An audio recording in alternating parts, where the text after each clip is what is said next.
So, Danny, thanks a lot. If you know anything about the program of liberal studies, you know that program of liberal studies professors, with the exception of Jenny Martin, are not great lecturers. We're not used to lecturing. We believe in discussing the great books, discussing ideas, and the role of the professor is to ask a good question about something that we've read, and then to sit down and watch as the discussion ensues. What I'd like to do this evening, I'd like to have as much of a discussion as possible. I will walk around a little bit. I'm mic'd up to do that, and feel free to interrupt me, and we will have questions and answers at the end. But if I say something that is confusing or that you object to or you want to insert something, just wave your hand and join in, because that's what I'm more used to doing. Now, let me get to the PowerPoint here. Psychology professors love PowerPoints, by the way. We live by these things and we can't move without them. This talk will have three parts. I'm going to say something more philosophical, if you will, in the beginning, just to set the stage, and to try, if I can, to connect with at least one or two of the earlier talks before this one. Then, do you know Bishop Shield, by the way? I want to talk about a Chicago person. We've got one or two of you. Bishop Shield, as we'll say, is the founder of the Catholic Youth Organization, was founded here in Chicago in 1930. I want to say a little bit about him. He had a real big influence on me and those of us who designed the Play Like a Champion program. So it's important to understand a little bit about what he was up to. And then for the practical part, a new vision for sports. So I take it, what we're doing here is we're looking at our Christian faith, our Catholic tradition, and we want to say, what can we bring to the culture? And my piece of culture is going to be this sport culture, right? That we all, I think to some degree, participate in as fans, although how many people are still actively playing something? Golf, pickleball, tennis, shuffleboard, whatever. So I want to say, have this get into some analysis of what that sport culture looks like, and you need a little bit of help from you. And then what can we bring from our faith tradition to enrich that, or to use Pope Benedict's words, to make the culture, I'm going to just talk about American sports culture. I'm pretty sure Chicago is typical of South Bend or Philadelphia, other places that are working. So we want to ask, or I want us to ask, so what can we take from our experience in living the faith, and our intellectual tradition, and what can we offer sports culture in the United States?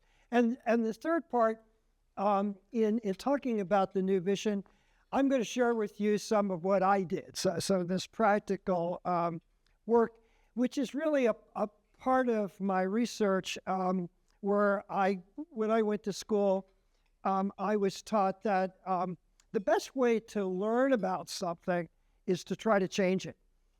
And I think as teachers and parents, if you want to learn a lot about helping your children to do their chores or whatever, try to get them to do it. Try to change their behavior so that they'll do it and do it willingly. So I want to look at some things that hopefully we might agree on need to be changed, and then maybe we could come up with some thoughts, and I'm going to ask you for help about how we might change it. Does that sound good? All right, so a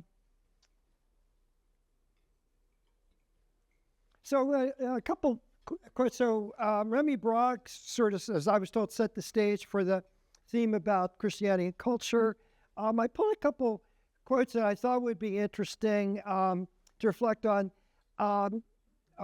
He writes, "Our task consists in making culture possible in the first place. Culture is a byproduct of praise, and what's needed today are words of praise.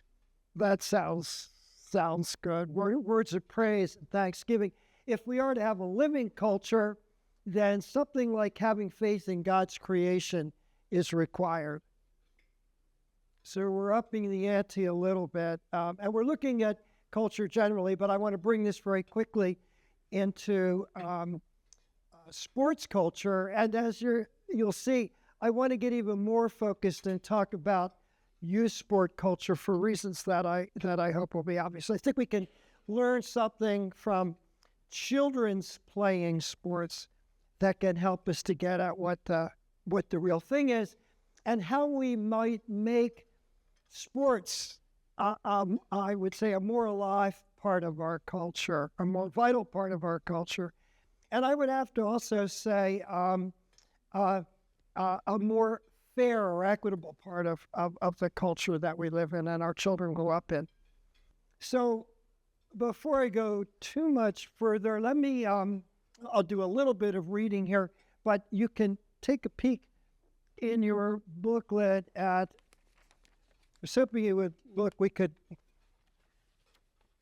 look at, so the quote on the, is really on the cover here.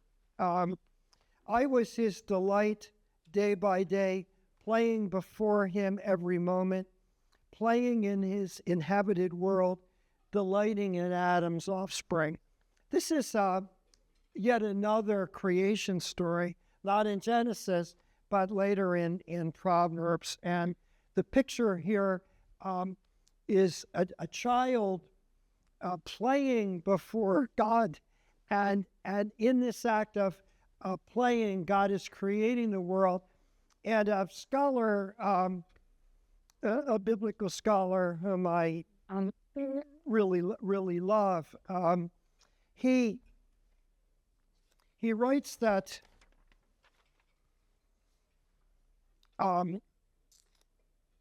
his name is Brown. He writes that playing, God creates and educates humankind not through a sage invested in with divine authority, nor through the labor of a master artisan, but through child's play. Playing and creating is an indispensable part of wisdom's curriculum, her education, her paideia. Brown comments that in this creation passage in Proverbs, God is creating the world we live in and inhabit to be a playground for children. So in some sense, the world was made for us to play in, and the image of children playing, young people playing, is central to that image because it's in the playing, Brown suggests, that the children learn or develop, become educated. And I want to say a little bit more about how I think that happens. And I think, though, already you might say, yeah, I could see this if you think about your children or grandchildren and how they learn and the function that play has for them. So the biblical text, I think, gives us some sense already of an approach that we can take from the perspective of our faith tradition. We have this perspective on creation that not only did God create all things good, but God created the world and the people in it to play with each other for this play, which Remi Brague says there's this sense of high culture. And I think you could take the great works of literature or of art. These are examples of people at play, fashioning, creating things in their leisure. So I think in the last talk we made a distinction. You made a distinction between maybe you talked about the Latin word otium. Yeah, so that's this time for leisure, and negotium means literally not leisure. Leisure had first place then in our tradition, as I think Danny would say. And then somewhere along the line, I think in the culture we live in, I think you might agree, a lot of the play has gotten taken, or a lot of the leisure has gotten taken over by work, and this is going to happen in sports.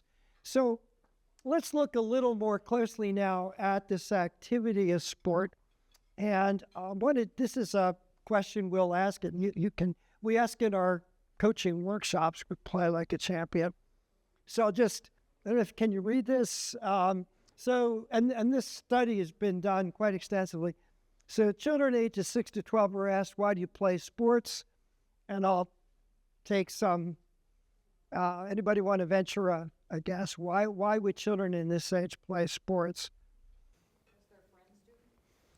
Okay, that was a very, any others? I think that's a great one. High energy need to be consumed. Yeah, certainly as a parent, that's one reason why I would like to play sports, burn off some of the energy. Some other ones? Any coaches? Yeah. Another one is to have fun. A lot of any people coaching currently here? All right. A lot of the coaches tell me it's to win. Why do you play the game? We play to win, right? But no, it's to have fun. And the description of play that I would try to put in your quotes is, play is an autolectic activity. It's something you do for itself. So why do you play? Well, I play to have fun. Well, I play to play. It can be contrasted with work. I'm not playing for a salary, at least a child isn't. There was when our son was starting to play Little League baseball, there was a mom sitting in the stands with us, and her son was pitching, and she said, Danny, I'm going to give you $1 for every strikeout you get. And I was like, oh my God, if your kid needs $1 to pitch strikeouts, then tell them to find another game to play. But this game it's autolectic. You play it because you want to be a good baseball player, because you enjoy the game and the rules of the game. So I think baseball, football, these sports are, why are we playing them? We're playing them to have fun, to enjoy it. I was a pickup basketball player until a couple of years ago. Believe it or not, I wasn't being paid by the program of liberal studies to go out at noontime and play with guys who are a lot taller and faster than I was. I did it because it was so much fun. And I thought that time was worthwhile. And I do have a few quotes which you could look at, where people talk about their experience of sport as play, and make some rather bold claims. And I also wanted to, of course, acknowledge Pope Francis, who was, he was a great fan of soccer. But I also learned that in his youth he played basketball, the best of all games. I think. Yeah. Well, we're going to talk more about that and how to motivate young athletes. But part of the argument here is that you really don't need to be paid for sports. Sports is not an essential part of our life. That is, we don't need to play sports to earn a living. In fact, it's costing you money to have your kids play. And it's not like fighting in the military. Our safety doesn't depend on people playing sports. It's something that we do for the sheer fun of it and all that comes with that fun. So if sports is so much fun, then we want to begin to look at, is youth sport culture that as you experience it? So ideally, it seems like, well, it's again, we play games, sports are games to be played, competitive games to be played. how do we, what sort of environment then do we create for our children to play in? As a psychologist, it seemed to me that the ideal, from everything I understood and my own experience, the best kind of play is the pickup game.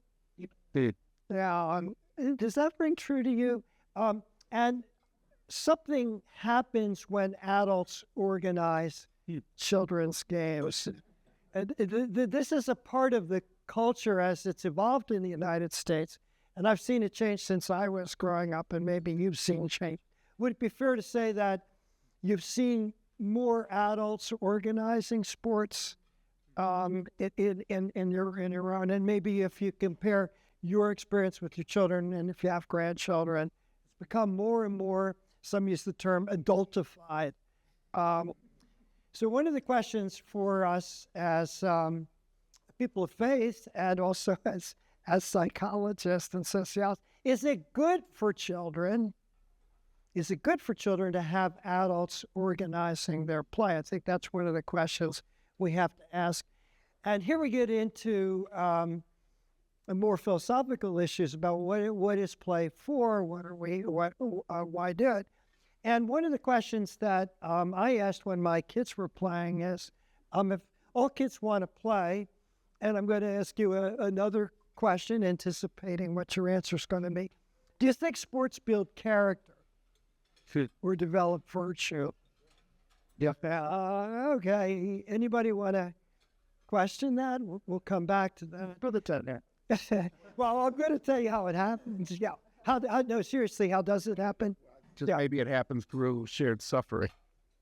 Very often. Well, it depends. Well, I guess there's one in Yeah. down. Well, it's an element I get. Yeah. But yeah, you go up and down with the team, so it does more than part of that may be part of the character thing too, that it cultivates loyalty, especially I guess with Cubs fans in here that happen to be in first place, I think, even as I speak, but we have that sense of foreboding to not stay up there. Yeah. A lot of people have said that. That's certainly true. I think anyone who's played can learn a lot, I think, about character. In the youth sport world, though, and as a teacher, I always thought, well, I wonder if we can, I wonder if sports could actually develop character. It will reveal it, but if you're looking early on, we're trying to get people into the game, and but I think it's a great question. Some of my friends said, well, it reveals it, but I don't think it builds it. We will want to think a little bit more about that. Some other observations so far? Yeah. I would say that it absolutely builds character. Okay. Why are you? Well, you learn how to deal with the thrill of victory and the agony. Yeah. How to deal with the rises and the falls of life. Yeah. So in working with coaches, you anticipate something I was going to say, but I'll say it now. One of the things, at least to think about, that sports can do with children is to teach them about loss. Before they start losing people they're close to, before their grandparents die and parents and maybe a pet dies, but they start to experience these little losses. And here, I think that those who are coaches, here's where having some adults then, because some of these organized games get to be a little higher stakes than the pickup games. But then you have to help them through the loss and how the coach reacts. I think I wanted to reflect a little bit. We're as Christians, we're Easter people, right? We do know how to deal with loss. We understand that the cross can't skip over that part. So if we're going to have Easter joy, if you're going to get to Easter, you have to go through Lent.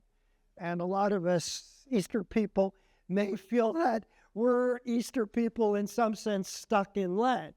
Even as I speak, there's a lot of suffering and loss and despair around us. And so in some way, one way to mediate the hope that is really a gift from God. It's it's a theological virtue. We say it's sort of a gift that God gives us this hope to begin with. But we have to find ways to share that with children. Just a little thing that got me, and I bring it up early, is that if children want to play, if play is a part of our humanity, an important part of our humanity, and if play is wisdom's paideia, it's the way we become, or part of the way we learn to become persons, then playing time becomes an issue, or it should be if you're a coach, right? So one of the things that I questioned, I'm just checking my time, one of the things that I questioned as a young coach is, I want to win, right? But I'm a coach, and I'm trying to do all these wonderful things as a coach in an organized setting. And one of the things that perhaps I ought to be doing is giving all the children a chance to participate and play, and make that play as much fun as possible, and not just the chosen few, the kids that I judge to be the best. So just try to set the stage now. Maybe we'll move a little bit more quickly. Are sports spiritual? Well, I would say, yeah. It appears, and here, just to pick up on some of the quotes, if you get to Bartlett Giamatti, he says, who was the interesting, both a Renaissance scholar, president of Yale, and then the commissioner of Major League Baseball, wrote a wonderful book called Take Time for Paradise about baseball. He says sport is an autolectic activity, if you will, transformative of negotium to otium, tedium to freedom, peace to war, because it is a medium for self-transcendence.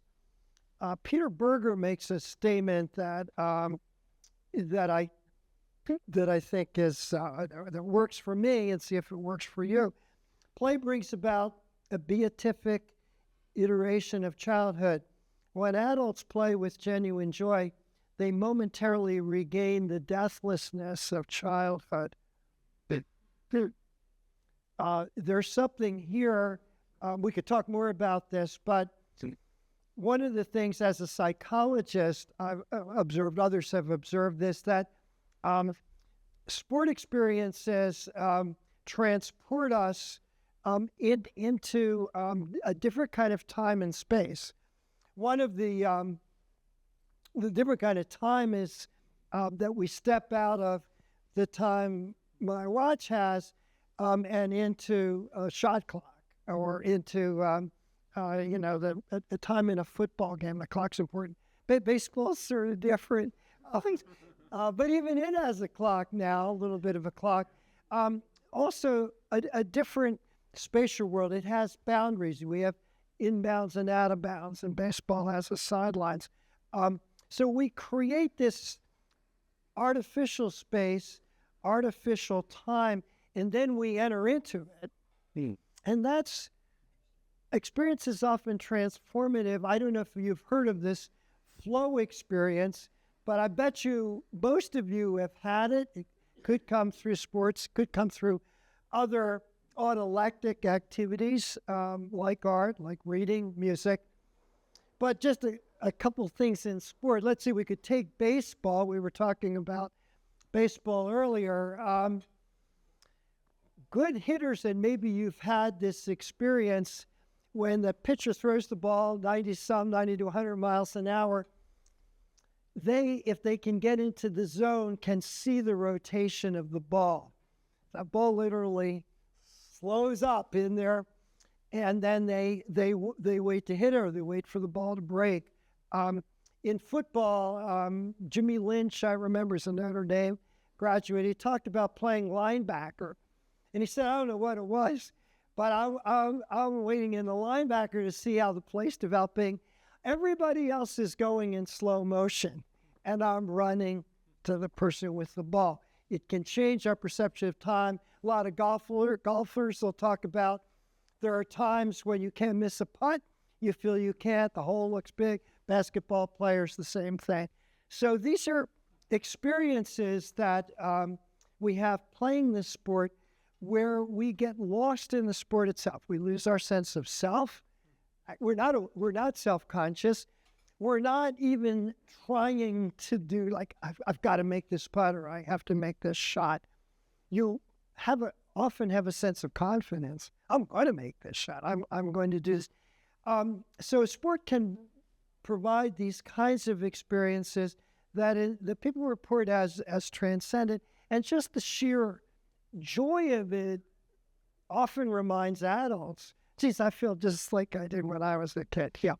One of the things that I'm after, because you can experience this in the liturgy, you can experience it in sport, you could experience it. Pope Benedict was also a fan of music. He said song is that all songs. Song is ideally this expression of joy. And actually, in terms of this experience that I'm talking about, this flow experience, people lose themselves. The thing also that happens in the flow experience, so they call it flow because you don't feel like you're doing anything. You're literally being carried along. There's an expression in sports, let the game come to you. Probably, maybe you've even said that to your players. But you get into this sort of rhythm of, and it transports you. It reminds you, I think, for those of us who have this explicit faith that creation is good. God created the world to be our playground. Michael Novak wrote a great book on the joy of sports. He who has not drunk deep the virtues of football has missed one of the closest brushes with transcendence that humans are allowed. You can say that, I think, if once you've been there, once you've done it.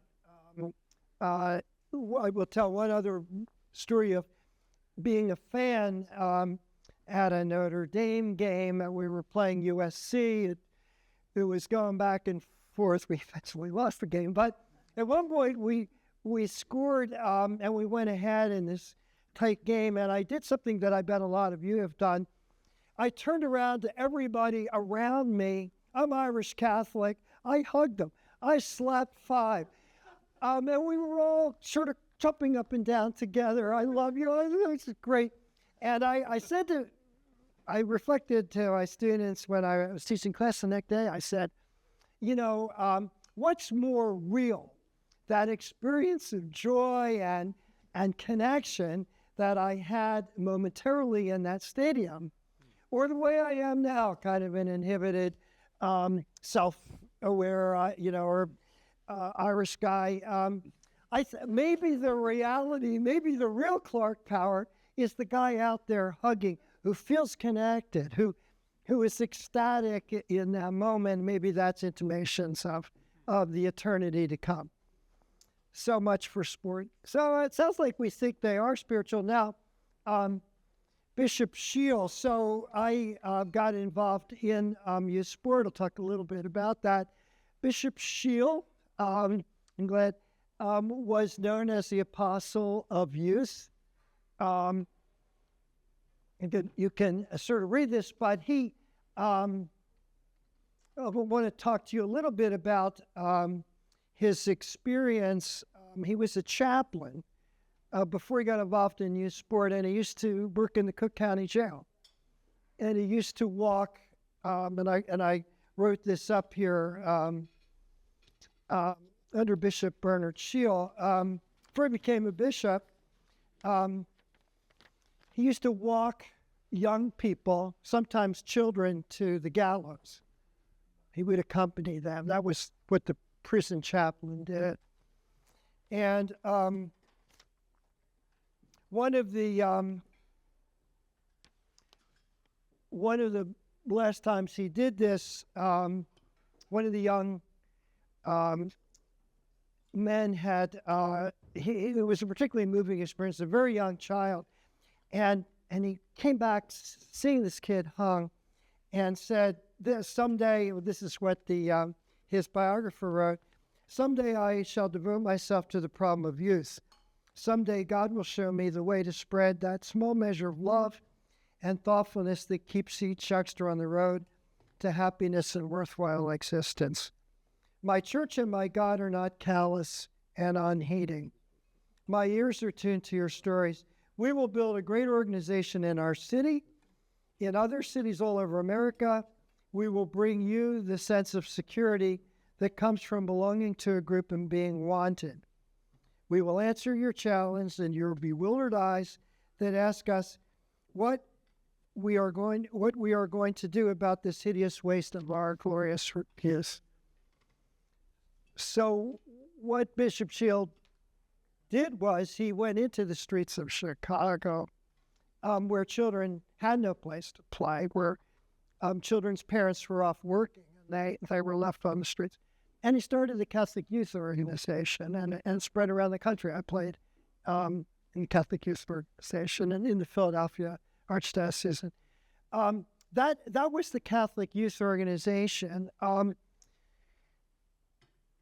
One of the interesting features of that was that Shield included everybody in his CYO programs. And let me see if I have a little picture here. One of the really interesting things that he did in Chicago, if you take a look at this picture in these, which I'm not sure exactly when, I think this would be in the about maybe 1940. Anything strike you as interesting about this picture? I don't know if you could see it well enough. It's integrated. It's integrated. And swimming in an integrated pool wasn't happening all over America. Wasn't happening in South Bend, where first of all, blacks weren't allowed in the indoor swimming pool that their tax dollars paid for. And later, they would have their time in the fall and then the weekends. So Shield was doing all of this, but one of the interesting things about Catholic culture, perhaps, is that one form of one response to the need to give children an organized sport experience. Sometimes you need to do that to get them started. But then what about the other kids? What about the kids who aren't Catholic, and do Catholics have a responsibility to them? So that Shield said, of course, everybody should, but the Catholic youth programs evolved and into more exclusive programs. Well, we're getting back to this. So just about everybody here said it does build character, with some questions about how, which are good. But the other possibility seems true as well. Would you say, those who watched, it can go either way. And I started the Play Like a Champion program because I could see from my kids that it was going one way or the other with them. And I could also see, as a psychologist and educator, that a lot did depend on the kind of experience, if we're going to have organized sport, that we give them as the adult coaches. So we came up, just a few more minutes now. So we came up with Play Like a Champion today. Actually, as the mark, the Play Like a Champion, they signed and all that. That was owned by a private individual, not by the university. We asked the person, hey, could we use this to describe our program? And one of the reasons we wanted to do it was we like the word play, right? Play like a champion. The other thing we were interested in is, when you think about it, the word champion has a moral connotation to it, which we tried out, and even tried it out in Uganda, in all kinds of audiences, adults, children.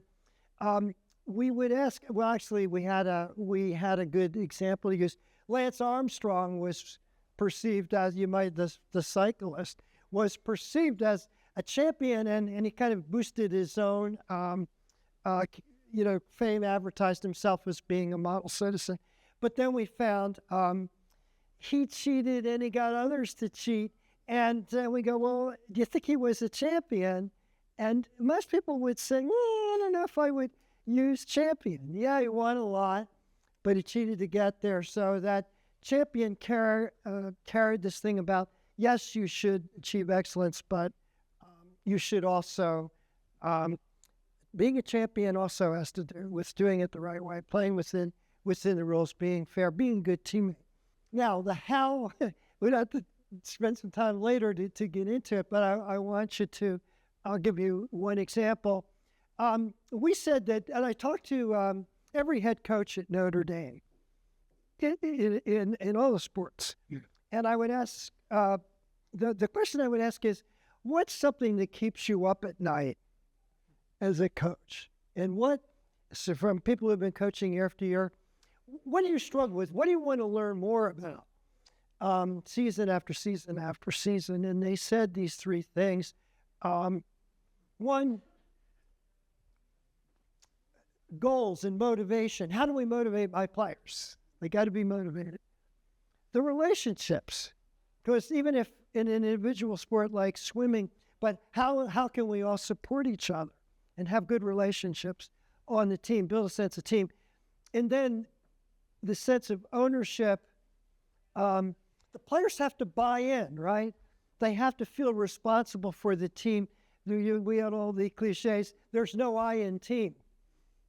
But how do you teach that? How do you get that across? Now, notice the cardinal virtues map very easily, I think, on these. That is, when you talk about motivation and goal setting, in sport, you end up describing virtues like perseverance, courage, and whatever. How do you teach courage? It's pretty easy, right? You put a little kid in front of the plate with another kid pitching, and tell the kid to take a swing at it, try to hit it. So we learn courage when you step to the free throw line, or if you're a volleyball player and you serve and everybody's looking at you. That's how you get courage. You put people in situations where they can lose, they can be embarrassed, and they learn, or you lose, and then you have to come back and win. And how do you form relationships? Well, by being together, by cooperating, learning how to play together, learning through experience that there is no I in team. That you got to pass the ball to, do these things. And then ownership this is the most important one of all, I think.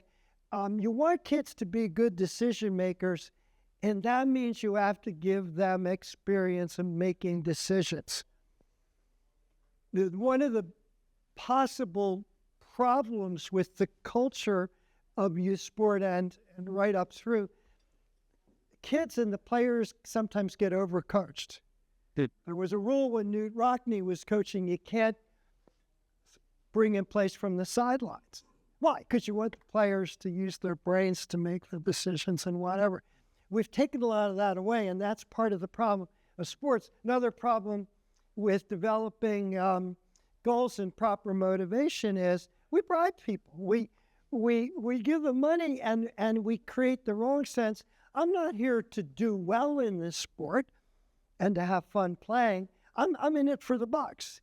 And you can see what happens with NIL and professionalizing college sports and what can happen in sports. I'll play if you're willing to pay for it. That's not the essence of sport.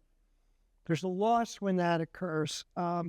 There's a loss when youth sports becomes an industry.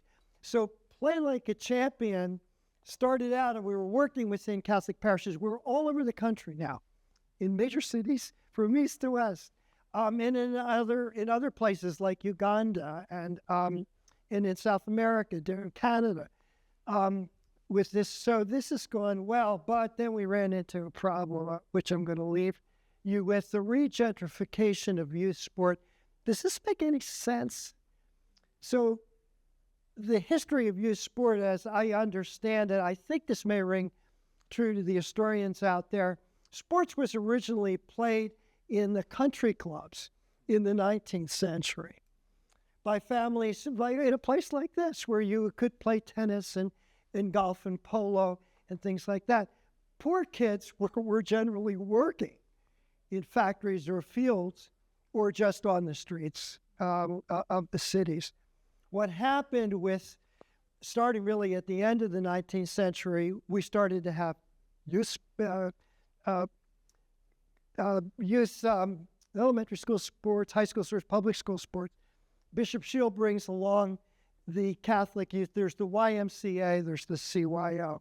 So we start doing it, and then everybody plays.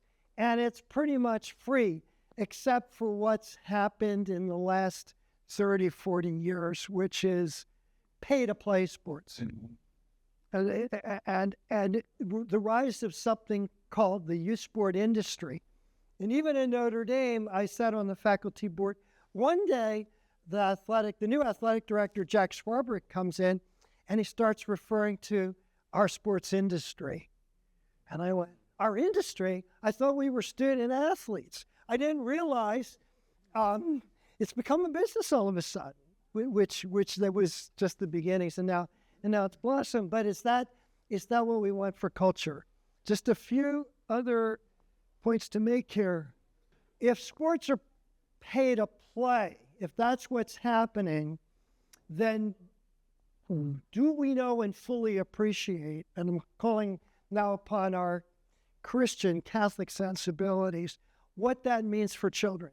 That means the ones who can do it, who can afford it, get to play. The other ones just don't. There's nothing for them. And I want to just address that for me. Yeah, Remi Brague isn't in the room, but it seems to me that this is a part of our culture that changed, but we didn't call time out one day and say, hey, guess what? I know we were funding our sports through public monies or community monies, but guess what? We want a certain class of kids to rise and get the very best. We want trips to Disney World, and we want to personal trainers in the summer. We want all that. And then, then somebody raises his hand. Yeah, but what about the kids who can't afford that? And, well, I'm sorry, they're just, to get to your thing, this is the will to power. This is competition, man. If they want to play, their parents got to work harder. Work 2 jobs, work 3 jobs. Rob a bank, do what you have to do. Get your kids to the best possible AAU team, travel team, whatever. No, I don't think that we had this cultural shift. We didn't all get to decide what we wanted. And what I found as a guy doing coach education, we were trying to, we called them coach ministers. People like that religious word because the minister was someone who talked to you about death. The minister was someone who could celebrate joy, who had a feel for this. And we said, minister may be a nice way to describe a coach. But then we had this problem because I noticed everybody, or just about everybody we dealt with, tended to be white. And they tend to come from a more middle class or suburban background. And I said, we're the black kids. I know they're playing sports, but we're not getting to them. Why? And I was called in to do a program that I'll talk about very quickly. It was called to North Lawndale, so some of you know that community on the west part. My brother was going to Old St. Pat's Church. He started to hang out for different reasons. In North Lawndale, get to know people. He was practicing something Greg Boyle calls kinship, which is get to know another community, a community that is struggling more than the one he was living in. And we all love sports and then maybe do it through sports. My brother asked me to come to talk to some folks in North Lawndale. This would be 9 years ago. Youth shootings had gone way, way up. And I was asked, come from Notre Dame, give us a little, tell us about what Plague Champion does and help us out. And when I went into this meeting, people said to me, well, where are you from? Florida. Yeah, I'm from Notre Dame and all. What are you going to do? Well, what are you? I'm a developmental psychologist. I teach at Notre Dame. And they shook my hands and said, hey, Clark, thanks for driving out, but we don't need you here. And I said, why not? And they said, because you professors, you come in, you do your research study, and then you're gone for 2 or 3 years. We have real problems here. We're not going to bring you in for you to leave 2 years later, you write an article and you leave. And I said, well, I read this program called Flow Like a Champion. We work with people for years. We never leave them. And we have long relationships. And I'd like you tell us what we need to do. And this is what we said. What we're doing here, Clark, is saving lives on the front end. So I want to add this to our notion of sport, because we've talked about it. Fun, it builds all kinds of good virtues of developing relationships and fairness and things like that. But guess what? It saves lives. It gets young people in the presence of caring, compassionate adults. It gets them off the street and gives them a chance to develop themselves fully, which is, again, our vision when God created the world to be the playground for people to develop. God didn't want some kids to get the goodies and other kids to be excluded. And so basically, we had to reframe our mission again in response to changes in our culture that were not deliberate, but were destructive of so many children. And the last, and thank you for your patience in hearing the story through,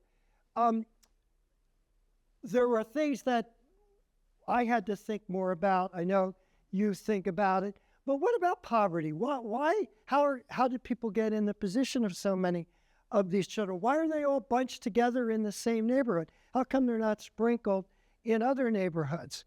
And then with respect to a cultural norm, there's a norm about parenting. It struck me in just listening to conversations, particularly around youth sport, where parents say, I'm responsible for my children, and you're responsible for yours. And that's great, except when you work in these neighborhoods, you learn that's a very selfish, myopic way of seeing it. Aren't we responsible for each other's children? And what did God have in mind, if you accept this understanding of the creation story, as God built the world to be a playground for children? It's supposed to be safe. It's supposed to be caring. We're supposed to nurture children. So we said, okay, we are responsible for other people's children. Those children are our children. Then the next step was we got every sport organization we could get to and recreate and this is from South Bend. We did the same thing in North Lawndale. We hope to do the same thing in Indianapolis. We developed something we called a team for every child. And we could talk a little bit more about this. This next slide is a nice one to end on. And this comes from a quote from Bagger Vance, if you may remember the movie about golf. God is happiest when our children, God's children, are at play. And this is from Hugo Rahner, who's the brother of a well-known Carl Rahner. But what is play, and this is a kind of summary, to yield oneself, that sense of flow, to a kind of magic, to enter into a world where different laws apply, to be free. Only free people play sports. Only free people participate in high culture, kingly, unfettered, and divine. Thanks to Hugo Rahner, I think the look on the young man's face says it all. And I invite you in the end, if you want to learn more and all, to come see us, come to our conference, be a part of this, or at least get people to talk about the culture of youth sport and how we might make it closer to the vision I think God has for God's creation and for all of us. Thank you very much. Thank you so much.